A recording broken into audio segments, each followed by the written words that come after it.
boys at the Dondale Juvenile Detention Centre. Video of the inmates being stripped, gassed and hooded was broadcast yesterday, and a horrified Malcolm Turnbull announced the inquiry first thing this morning.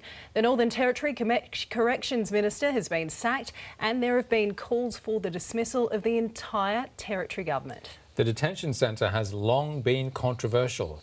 In August 2014, correction officers used tear gas to subdue 6 teenagers after one left his unlocked cell.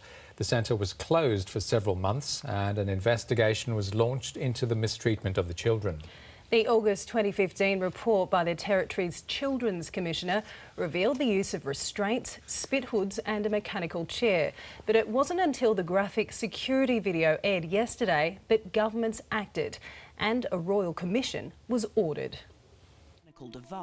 Barely 10 hours after these images went to air, the Prime Minister had announced his response. The events at the Dondale Centre that were set out on 4 corners came as a shocked and appalled Australians, and we are dealing with it with a Royal Commission. Malcolm Turnbull has the power to intervene and hold a Royal Commission in the Territory. He has the cooperation of NT Chief Minister Adam Giles. I think there's been a culture of cover-up. I think there's been a culture of cover-up going on for many a long years. Within hours, he ordered a new youth detention facility be built and a police task force to investigate if there should be criminal charges. He then stripped Corrections Minister John Elfrink of the portfolio and took it himself.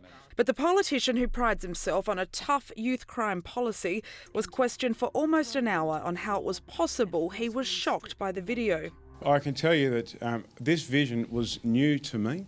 I have never seen that vision that was on television last night. One report by the Northern Territory Children's Commissioner was handed to the government last August. It investigated an incident in which guards with dogs blasted 6 boys in their cells with tear gas, describing inhumane conditions, no water for drinking or washing hands, 23-hour-a-day solitary confinement and the use of so-called spit hoods. That Royal Commission may well throw up evidence about the extent to which the government was aware of these events or not. I didn't know. I'd never seen the vision. It hadn't come to my attention. It hadn't piqued my interest or sufficiently. The opposition supports the Royal Commission, but these images don't shock Labor Senator Pat Dodson, who led the inquiry into Aboriginal deaths in custody a generation ago. It needs to be broader than Dondale. It needs to look at the institutions across Australia where these matters are so common and were leading to the high levels of incarceration. He's not alone in his frustration. This is a hard day for me. It's a hard day for Aboriginal and Torres Strait Islander people.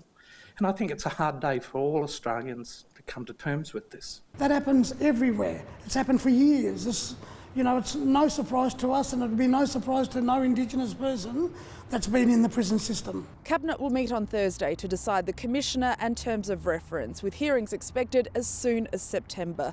The people of the Northern Territory will cast their judgment sooner at their election next month. Daniela Retorto, SBS World News. The opening day of the US Democratic Convention